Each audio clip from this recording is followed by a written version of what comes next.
Hello friends, कैसे हैं आप सब। स्वागत है आपका यूपीएससी एट होम प्रविष्या के यूट्यूब प्लेटफॉर्म पे। हम अभी क्या कर रहे हैं, 20,000 क्वेश्चन के माध्यम से आपका पूरा प्रीलिम्स का सिलेबस कंप्लीट कर रहे हैं, जिसमें हमने जो मेजर सब्जेक्ट हैं वो हमने लगभग सभी कंप्लीट कर लिए हैं। जैसे कि आपका ज्योग्राफी में Indian geography, world geography complete हो गया है। साइंस में आपका तीनों पार्ट फिजिक्स, केमिस्ट्री, बायो तीनों ही कंप्लीट हो गया है। और हिस्ट्री में आपका एंशिएंट हिस्ट्री और मिडिवल हिस्ट्री कंप्लीट हो गया है। मॉडर्न हिस्ट्री अभी हमको रनिंग में चल रहा है। और हमने पॉलिटी भी कंप्लीट कर दिया है। एनवायरनमेंट भी कंप्लीट हो गई है। आपकी पॉपुलेशन की सीरीज़ भी कंप्लीट हो गई है। एग्रीकल्चर अभी रनिंग में चल रहा है। अभी हम क्या कर रहे हैं, इकोनॉमिक्स के चैप्टर 6 तक हमने कंप्लीट कर लिया था। चैप्टर 7 हम देखेंगे क्या है, भारतीय वित्तीय प्रणाली, मुद्रा बाजार एवं पूंजी बाजार से संबंधित। इसके अंतर्गत जो पहला क्वेश्चन है वो क्या है, किस वर्ष भारतीय रुपये का एक ही माह में 2 बार अवमूल्यन किया गया था। तो कौन सा वर्ष था, ये वर्ष था 1991। ये क्वेश्चन आपका यूपी पीसीएच 2023 में पूछा गया है। वर्ष 1991 में भारतीय रुपये का एक ही माह में 2 बार अवमूल्यन किया गया था। अभी तक 3 बार भारतीय रुपये का अवमूल्यन किया गया है। पहली बार 1949 में, पुनः वर्ष 1966 में, तीसरी बार 1991 में अवमूल्यन किया गया है। अवमूल्यन का तात्पर्य भारतीय रुपयों की अन्य मौद्रिक इकाइयों की तुलना में मुद्रा के मूल्य में कमी करना है। नेक्स्ट क्वेश्चन है, निम्नलिखित में से कौन सा जो है सही सुमेलित नहीं है। तो इसके अंतर्गत देखेंगे, ये क्वेश्चन भी आपका यूपी पीसीएच 2023 में पूछा गया है। इंडियन बैंक चेन्नई है, आईसीआईसीआई बैंक है बड़ोदरा, कॉर्पोरेशन बैंक है मंगलुरु, केनरा बैंक क्या है बंगलुरु। नेक्स्ट क्वेश्चन क्या है, निम्नलिखित में से कौन सी समिति सार्वजनिक बैंकों के समेकन से संबंधित नहीं है। तो कौन सी संबंधित है, नायक समिति, नरसिंघम समिति, लीलाधर समिति संबंधित है। रंगराजन समिति का संबंध नहीं है। रंगराजन समिति का संबंध सार्वजनिक बैंकों के समेकन से संबंधित नहीं है, जबकि आरबीआई द्वारा गठित नरसिंघम समिति, लीलाधर समिति तथा नायक समिति संबंधित है। ने सार्वजनिक बैंकों के समेकन की सिफारिश की है। नेक्स्ट क्वेश्चन है, प्रथम पंचवर्षीय योजना 1951 से 1952 में उत्तर प्रदेश की वार्षिक वृद्धि दर थी कितनी, 2% थी। प्रथम पंचवर्षीय योजना 1951 से 1956 के दौरान उत्तर प्रदेश की वार्षिक वृद्धि दर 2% थी, जबकि राष्ट्रीय स्तर पर 3.6% की वृद्धि दर्ज की गई थी। और हेराल्ड डोमर मॉडल पर आधारित यह योजना कृषि विकास पर केंद्रित थी। नेक्स्ट क्वेश्चन है, आर्थिक विकास की प्रक्रिया संबंधित है किससे, उपयुक्त सभी से। प्रति व्यक्ति आय की वृद्धि से, जीडीपी के प्रतिशत में वृद्धि से, अर्थव्यवस्था की संरचना में परिवर्तन से, उपयुक्त सभी से। किसी देश के द्वारा अपने वास्तविक आय को बढ़ाने के लिए सभी उत्पादक साधनों का कुशलतम प्रयोग आर्थिक विकास कहलाता है। इस विकास में सामान्य जनता के जीवन स्तर में सुधार होता है तथा सरकार के द्वारा कल्याणकारी कार्यों की वृद्धि की जाती है। इस विकास प्रक्रिया में वास्तविक राष्ट्रीय आय व प्रति व्यक्ति आय में भी वृद्धि होती है। इस प्रकार आर्थिक विकास में वृद्धि आकस्मिक या दीर्घकालीन होनी चाहिए। नेक्स्ट है, भारत में केंद्रीय बैंकिंग के कार्य किए जाते हैं किसके द्वारा, आरबीआई के द्वारा किए जाते हैं। भारतीय रिजर्व बैंक की स्थापना भारतीय रिजर्व बैंक अधिनियम 1934 के प्रावधानों के अनुसार 1 अप्रैल 1935 को की गई। 1949 में राष्ट्रीयकरण के पश्चात से इस पर भारत सरकार का पूर्ण स्वामित्व हो गया। रिजर्व बैंक भारत का केंद्रीय बैंक है। रिजर्व बैंक साधारण बैंकों के लिए ऋण देना, कृषि बिलों का क्रय विक्रय, विदेशी प्रतिभूतियों के क्रय विक्रय पर नियंत्रण रखना व केंद्रीय बैंक के रूप में नोटों को निर्गमित करने तथा बैंकों के बैंक के रूप में कार्य करता है। नेक्स्ट क्वेश्चन क्या है, भारत में विदेशी मुद्रा भंडारण का सबसे बड़ा हिस्सा है कौन सा है, स्टॉक बाजार में पोर्टफोलियो निवेश। नेक्स्ट क्वेश्चन है, निम्नलिखित में से भारत में कौन सी संस्था दीर्घकालीन औद्योगिक वित्तीयन से संलग्न है, वह कौन सी है, आईसीआईसीआई और आईडीबीआई, आईएफसीआई, उपयुक्त सभी। नेक्स्ट क्वेश्चन क्या है, भारतीय रिजर्व बैंक से संबंधित निम्नलिखित कथनों के अध्ययन कीजिए तथा नीचे दिए गए कोड की सहायता से सही उत्तर का चयन कीजिए। इसके अंतर्गत पहला क्या है, यह एक शीर्ष बैंक है। दूसरा क्या है, यह मुद्रा पूर्ति को नियमित करता है। फिर यह नाबार्ड के कार्यों का पर्यवेक्षण करता है। भारतीय रिजर्व बैंक के संदर्भ में कथन 1, 2 और 4 सही है। इसे भारत का शीर्ष बैंक माना जाता है। यह मुद्रा आपूर्ति को विनियमित करता है, नाबार्ड के कार्यों का पर्यवेक्षण भी करती है, किंतु व्यापारिक ऋण प्रदान नहीं करती है। आरबीआई का गठन 1 अप्रैल 1935 को हुआ है। इसका राष्ट्रीयकरण 1949 को किया गया है। नेक्स्ट क्वेश्चन है, भारत में कृषि वित्त के क्षेत्र में शीर्ष संस्था कौन सी है, तो वो नाबार्ड है। नाबार्ड का पूरा नाम राष्ट्रीय कृषि एवं ग्रामीण विकास bank, national bank for agriculture rural development है। इसकी स्थापना ग्रामीण क्षेत्रों के विकास के लिए की गई है। यह बैंक ग्रामीण क्षेत्रों के विकास को ऋण उपलब्ध कराता है। यह ग्रामीण लोगों, किसानों को आवश्यक कार्यों और उन जीवन को सुधारने के लिए भी ऋण उपलब्ध कराता है। इस बैंक को कृषि वित्त के क्षेत्र में शीर्ष संस्था माना जाता है। इसकी स्थापना 12 जुलाई 1982 को शिवरामन समिति की सिफारिश से की गई थी। नेक्स्ट क्वेश्चन है 1990 में भारत में मुद्रास्फीति की उच्च समृद्धि का मुख्य कारण क्या रहा है? तो आरबीआई द्वारा सरकार को साख प्रदान करना। मुद्रा अर्थव्यवस्था में विनिमय एक महत्वपूर्ण माध्यम होता है। बाजार में मुद्रा की आपूर्ति करना रिजर्व बैंक का कार्य जाना जाता है। भारत में मुद्रा पूर्ति के 3 प्रमुख अवयव सिक्के, कागजी मुद्रा और मांग जमाएं मानी जाती हैं। मुद्रा वर्तमान आर्थिक क्षेत्र का एक महत्वपूर्ण घटक माना जाता है। 1990 से भारत में मुद्रा पूर्ति की उच्च समृद्धि का मुख्य कारण आरबीआई द्वारा सरकार को साख प्रदान करना होता है, जिससे देश में मुद्रा संतुलन हमेशा बना रहे। नेक्स्ट है, यदि भारतीय रिजर्व बैंक द्वारा नकद आरक्षित अनुपात को कम कर दिया जाता है तो साख सृजन पर इसका क्या प्रभाव पड़ेगा? यह बढ़ जाएगा। भारतीय रिजर्व बैंक अधिनियम 1934 की धारा 42(1) के तहत भारतीय रिजर्व बैंक देश में मौद्रिक स्थिरता स्थापित करने के लिए अनुसूचित वाणिज्यिक बैंक को बिना किसी न्यूनतम अथवा उच्चतम दर के आरक्षित नकदी विधि अनुपात निर्धारित करता है। इसके तहत यदि नकद आरक्षित अनुपात को कम किया जाता है तो साख सृजन बढ़ जाएगा। नेक्स्ट क्वेश्चन है, भारत में आयकर है प्रत्यक्ष और प्रगतिशील। आयकर अर्थात प्रत्येक व्यक्ति की आय पर भारत सरकार के द्वारा लगाया जाने वाला कर है। आयकर कानून को लागू करने वाले उपबंध आयकर अधिनियम 1961 में दिए गए हैं। भारत में आयकर प्रत्यक्ष व प्रगतिशील कर है। भारतीय आयकर अधिनियम के तहत प्रत्येक व्यक्ति की पिछले वर्ष कुल आय पर उसके द्वारा दिए जाने वाले आयकर का निर्धारण किया जाता है। आयकर विभाग भारत सरकार के वित्त मंत्रालय के अंतर्गत कार्यरत राजस्व विभाग का अंग है एवं यह केंद्रीय प्रत्यक्ष कर बोर्ड द्वारा अधिशासित है। नेक्स्ट है, निम्नलिखित में से कौन सा कार्य भारतीय रिजर्व बैंक का कार्य नहीं है? बैंक नोट जारी करना, सरकार का बैंकर होना, वाणिज्यिक बैंकों को नकद आरक्षित कोषों का संरक्षक होना। भारतीय रिजर्व बैंक की स्थापना भारतीय रिजर्व बैंक अधिनियम 1934 के तहत 1 अप्रैल 1935 को हुआ है। यह भारत का एक केंद्रीय बैंक है और 1 जनवरी 1949 को इसका राष्ट्रीयकरण किया गया है। रिजर्व बैंक का मुख्यालय मुंबई में है। इसके प्रमुख कार्य हैं नोटों का निर्गमन, सरकार के बैंकर के रूप में कार्य करना, बैंकों के बैंक के रूप में कार्य करना, विदेशी विनिमय का नियंत्रण करना। नेक्स्ट क्वेश्चन है, बैंक दर वह दर है जिस पर आरबीआई वाणिज्यिक बैंकों को क्या करता है? उधार देता है। बैंक दर वह ब्याज दर होती है जिस पर भारतीय रिजर्व बैंक वाणिज्यिक बैंकों को उधार देता है। बैंकों को अपने दैनिक कामकाज के लिए प्रायः बड़ी रकम की आवश्यकता होती है। इसके लिए वे सामान्य विकल्प भारतीय रिजर्व बैंक से कर्ज लेता है। इस कर्ज पर रिजर्व बैंक को उन्हें जिस दर पर ब्याज देना पड़ता है उसे ही रेपो रेट कहते हैं। नेक्स्ट क्या है, भारत में कौन सी मुद्रा की पूर्ति करता है? भारत में कौन मुद्रा की पूर्ति करता है? तो कौन है? भारतीय रिजर्व बैंक। भारत में भारतीय रिजर्व बैंक मुद्रा को जारी करता है, उसकी आपूर्ति करता है। भारतीय रिजर्व बैंक अधिनियम 1934 के आधार पर मुद्रा प्रबंधन में भारतीय रिजर्व बैंक की भूमिका निर्धारित हुई है। भारतीय रिजर्व बैंक भारत में मुद्रा संबंधी कार्य को देखता है। भारत सरकार रिजर्व बैंक की सलाह पर जारी किए जाने वाले विभिन्न मूल्य वर्ग के बैंक नोटों के संबंध में निर्णय लेती है। नेक्स्ट क्वेश्चन है, भारतीय रिजर्व बैंक द्वारा नोट निर्गमन की कौन सी पद्धति अपनाई जाती है? तो कौन सी न्यूनतम कोष प्रणाली अपनाई जाती है? भारतीय रिजर्व बैंक द्वारा नोट निर्गमन के लिए न्यूनतम कोष प्रणाली को अपनाया जाता है। इस पद्धति के अंतर्गत भारतीय रिजर्व बैंक के पास स्वर्ण एवं विदेशी ऋण पत्र कुल मिलाकर किसी भी समय 200 करोड़ रुपए के मूल्य से कम नहीं होना चाहिए। भारत में मुद्रा संबंधी नीति बनाई या लागू की जाती है किसके द्वारा? आरबीआई के द्वारा।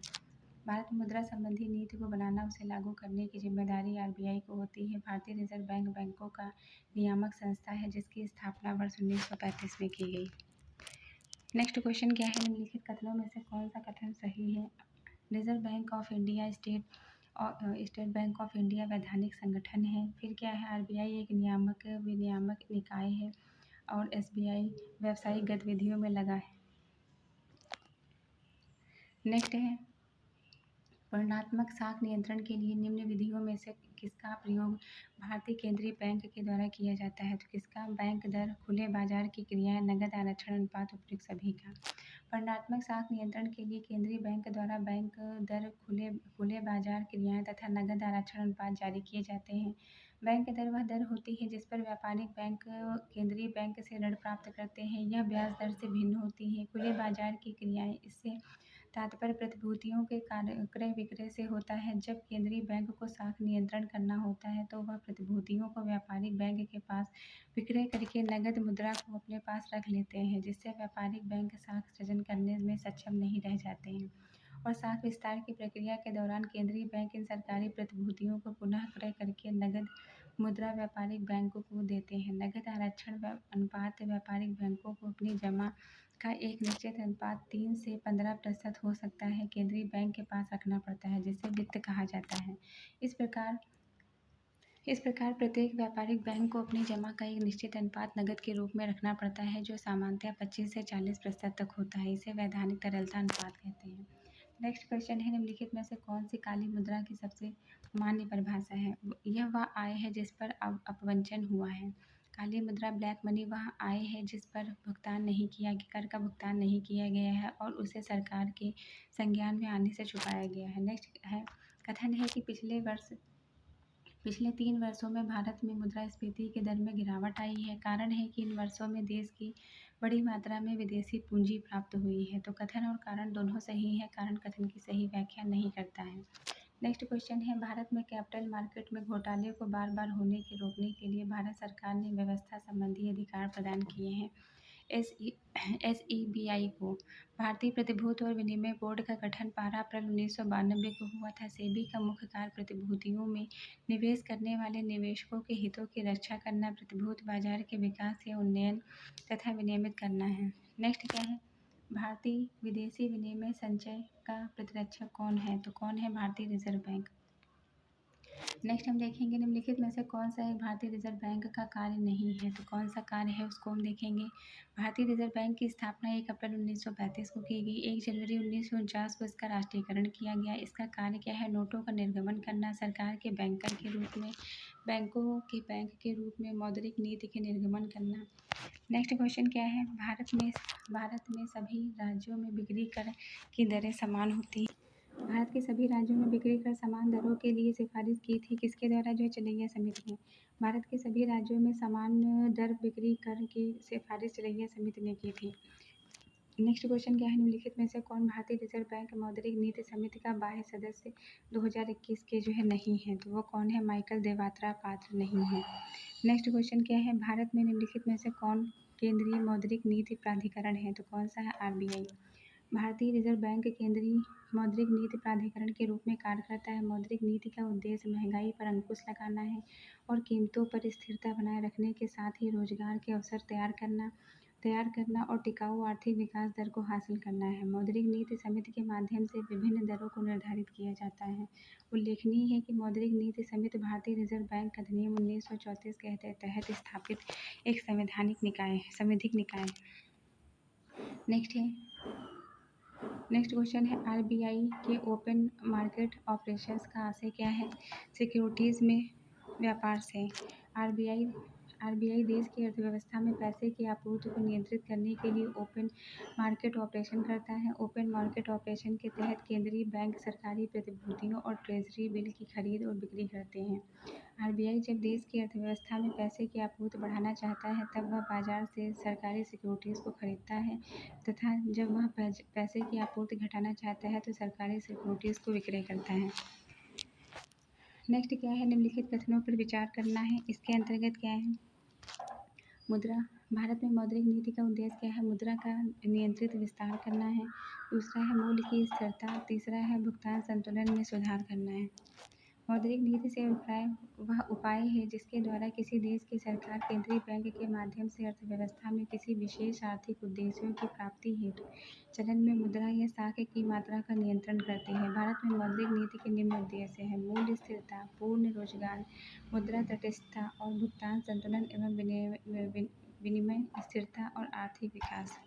नेक्स्ट क्वेश्चन क्या है, वाणिज्यिक बैंकों को अग्रिम अग्रिम देते समय भारतीय रिजर्व बैंक वाणिज्यिक बैंक से लेती है, क्या लेती है, बैंक दर।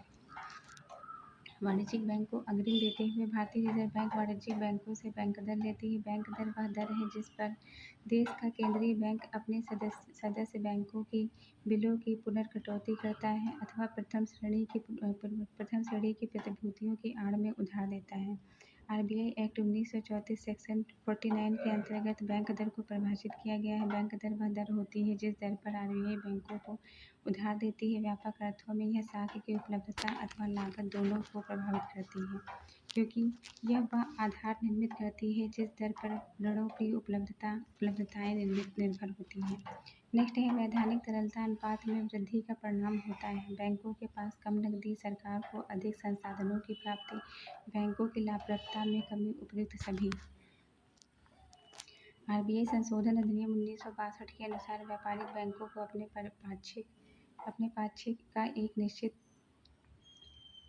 अनुपात सरकारी प्रतिभूतियों के रूप में अपने पास बनाए रखना होता है, जिसे संविधिक तरलता अनुपात कहते हैं। आरबीआई को यह अधिकार है कि वह एसएलआर की अधिकतम सीमा 40% तक निर्धारित कर सकती है, लेकिन नवंबर 2008 से इसकी न्यूनतम सीमा नहीं है, जो कि इससे पूर्व 25% थी। वैधानिक तरलता में वृद्धि का निम्न परिणाम होता है। बैंकों के पास कम नकदी, सरकार को अधिक संसाधनों की प्राप्ति, बैंकों की लाभदायकता में कमी, मुद्रा की पूर्ति में कमी, सरकारी प्रतिभूतियों की खरीद।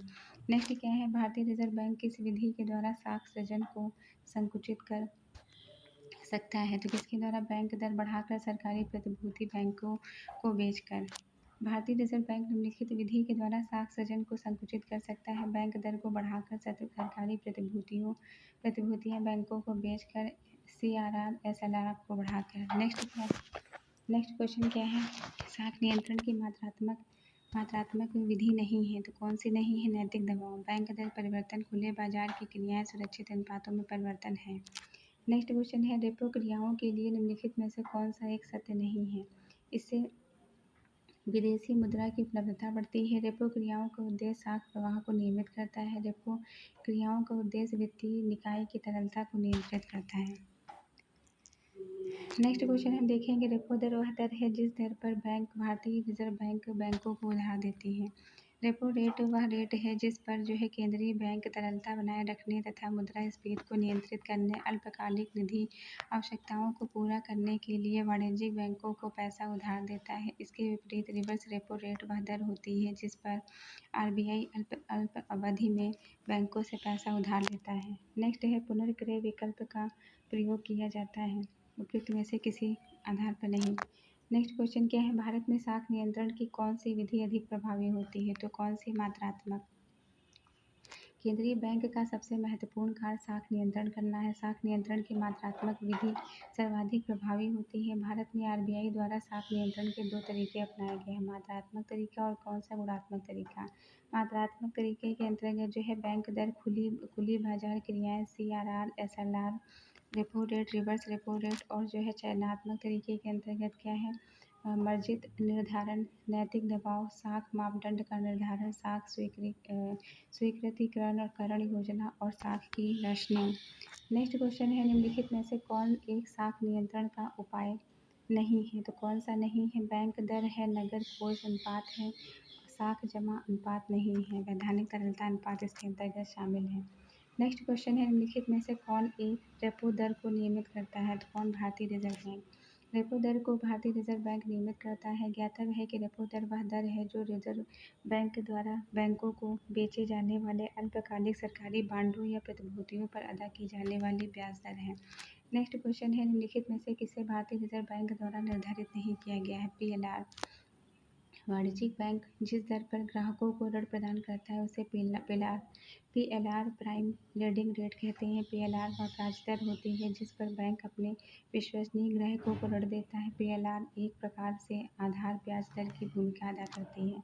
नेक्स्ट है, बैंकों के नकद कोष अनुपात में कमी का प्रभाव होता है। क्या होता है, बैंकों की आय में वृद्धि करना, बैंकों के द्वारा प्रतिभूतियों की मांग में वृद्धि करना, बैंकों को शाख प्रकार कर प्रसार के लिए अधिक धन की उपलब्धि, उपयुक्त सभी। नेक्स्ट है मौद्रिक नीति का निर्माण भारत में कौन करता है, तो कौन करता है, आरबीआई। मौद्रिक नीति का निर्धारण आरबीआई करता है। Reserve bank of India Bharat का केंद्रीय बैंक है। मौद्रिक नीति निर्माण का लक्ष्य कम एवं और स्थिर मुद्रास्फीति, वित्तीय स्थिरता, समावेशी विकास हासिल करना है। नेक्स्ट क्वेश्चन है भारतीय अर्थव्यवस्था में रिजर्व बैंक मुद्रा बढ़ेगी यदि रिजर्व बैंक के पास शुद्ध विदेशी मुद्रा भंडार बढ़ जाए। नेक्स्ट क्वेश्चन क्या है, भारत में मौद्रिक नीति का उपकरण निम्नलिखित में से कौन सा नहीं है, तो रेपो रेट है, एसएलआर है और सीआरआर है। कर परिवर्तन नहीं है। आरबीआई की मौद्रिक नीतियों में प्रायः बैंक दर, रेपो रेट और एसएलआर, सीआरआर को सम्मिलित किया जाता है, जबकि कर रोपण या कर परिवर्तन को सरकार की राजकोषीय में सम्मिलित नहीं किया जाता है। नेक्स्ट है निम्नलिखित में से कौन सा भारतीय रिजर्व बैंक की मौद्रिक नीति का एक साधन नहीं है, तो बैंक दर है, वैधानिक तरलता अनुपात है, नकद आरक्षित अनुपात है। माल एवं सेवा कर भारतीय रिजर्व बैंक की मौद्रिक नीति का साधन नहीं है, बल्कि जीएसटी मूल्य वर्धित अप्रत्यक्ष कर है, जो घरेलू उपभोग वाली अधिकांश वस्तुओं एवं सेवाओं पर आरोपित किया जाता है। भारत में जीएसटी की शुरुआत 1 जुलाई 2017 से हुई थी। नेक्स्ट क्वेश्चन क्या है, भारत में मुद्रा बाजार में किस प्रकार के ऋण उपलब्ध होते हैं, तो कौन से अल्पकालिक ऋण। भारतीय मुद्रा बाजार में अल्पकालिक ऋण प्रदान किया जाता है। अल्पकालिक ऋण वे ऋण होते हैं जो अल्प अवधि 1 से 5 वर्ष के लिए दिए जाते हैं। इस ऋण में ब्याज दर काफ़ी ऊंची होती है। नेक्स्ट क्वेश्चन है निम्नलिखित में से भारत में विमुद्रीकरण का कौन सा औपचारिक उद्देश्य नहीं है, तो कौन सा नहीं है, कौन सा है, अर्थव्यवस्था में नकदी की मात्रा को कम करना, संव्यवहार के अंकीय तरीकों का अध्ययन का अधिक उपयोग करना, कर आधार को बढ़ावा देना। विमुद्रीकरण एक आर्थिक गतिविधि होती है जिसके अंतर्गत सरकार पुरानी मुद्रा को समाप्त कर देती है और नई मुद्रा को चालू करती है। जब काला धन बढ़ जाता है और अर्थव्यवस्था के लिए खतरा बन जाता है तो इसे दूर करने के लिए इस विधि का प्रयोग करते हैं। सर्वप्रथम विमुद्रीकरण मोरारजी देसाई के द्वारा 1978 में किया गया था तथा 8 नवंबर 2016 को प्रधानमंत्री नरेंद्र मोदी द्वारा विमुद्रीकरण किया गया। अतः स्पष्ट है कि विमुद्रीकरण का कर आधार को बढ़ावा मिलता है। विमुद्रीकरण का औपचारिक उद्देश्य जीडीपी की विकास दर में वृद्धि करना नहीं है। नेक्स्ट क्वेश्चन है निम्नलिखित में से कौन सा कथन मुद्रा संकुचन के अर्थ की सही व्याख्या करता है। मुद्रा का मूल्य बढ़ रहा है। व्याख्या, मुद्रा संकुचन अथवा मुद्रा अपस्फीति एक ऐसी अवस्था है जिसमें वस्तुओं एवं सेवाओं की कीमतों में सामान्य गिरावट होती है, तो जो आमतौर पर अर्थव्यवस्था में धन और ऋण की आपूर्ति में संकुचन से जुड़ी होती है। मुद्रा संकुचन में मुद्रा का मूल्य बढ़ जाता है। नेक्स्ट है कागजी स्वर्ण है, ये क्या है, ये एसडीआर है। कागजी स्वर्ण एसडीआर विशेष आहरण अधिकार है। आईएमएफ द्वारा सृजित एक मुद्रा है जो सदस्य देशों के बीच बिना किसी भौतिक हस्तांतरण के परस्पर भुगतान के लिए स्वीकार की जाती है। इस सामान्य स्वीकृति के कारण ही यह कागजी पत्र मुद्रा का कार्य करता है। इसी क्रिया को स्वर्ण पत्र मुद्रा, पेपर गोल्ड भी कहा जाता है। एसडीआर का निर्माण 1969 में आईएमएफ द्वारा किया गया। एसडीआर के मूल्य का निर्धारण बास्केट मनी, टोकरी प्रणाली के आधार पर होता है, जिससे 5 देशों की करेंसी शामिल की जाती है, US dollar, British pound, sterling, चीनी युआन, यूरो और जापानी येन। नेक्स्ट है भारत में 50 पैसे का सिक्का की सीमा तक भुगतान हेतु विधिक रूप मान्य होता है 10 रुपये तक। नेक्स्ट क्या है, बैंकों के द्वारा लाए गए निम्नलिखित में से किस भुगतान उपाय को प्लास्टिक मुद्रा के नाम से जाना जाता है, किसको, क्रेडिट कार्ड को। बैंकों के द्वारा लाए गए क्रेडिट कार्ड भुगतान उपाय को प्लास्टिक मुद्रा के नाम से जाना जाता है। क्रेडिट कार्ड पश्चिमी पूंजीवादी अर्थव्यवस्था की देन है। यह मुख्यतः व्यापारिक बैंकों के द्वारा चलाई गई योजना है, यद्यपि गैर बैंकिंग संस्थाओं के द्वारा भी यह कार्ड जारी किया जाता है। इस कार्ड का धारक सूचीबद्ध वाणिज्यिक संस्थाओं से वस्तुएं एवं सेवाएं उधार ले सकता है। इस क्रेडिट कार्ड पर उधार दी जाने वाली अधिकतम राशि अंकित की जाती है। भारत में यह योजना सबसे पहले डाइनर्स क्लब ने प्रारंभ की थी। अगस्त 1980 में सेंट्रल बैंक ऑफ इंडिया ने क्रेडिट कार्ड योजना प्रारंभ की है। नेक्स्ट क्वेश्चन है भारतीय रुपये को चालू खाते में पूर्ण परिवर्तन बनाया गया था 1994 में। वर्ष 1994 में भारतीय रुपया चालू खाते के लेन देन में पूरी तरह से परिवर्तन बना लिया गया है। चालू खाते की परिवर्तनीयता का तात्पर्य है मुद्रा की सीमा पार आवाजाही पर किसी तरह का प्रतिबंध नहीं है। चालू खाता विनियमितता लक्ष्यों, सेवाओं और आय के साधनों के अंतर्राष्ट्रीय मुद्रा से संबंधित भुगतान पर प्रतिबंध हटाने से संबंधित है। ये आज की सीरीज़ का लास्ट क्वेश्चन है। इसके आगे के क्वेश्चन नेक्स्ट क्लास में लेके आएंगे। आप लोगों को हमारी जो सीरीज़ चल रही है कैसी लग रही है हमारे कमेंट सेक्शन में ज़रूर बताइए। तो ऐसे ही पढ़ते रहिए, लाइफ में आगे बढ़ते रहिए, यूपीएससी एट होम प्रविशा के साथ प्रीलिम्स मेंस प्रैक्टिस करते रहिए। Thank you.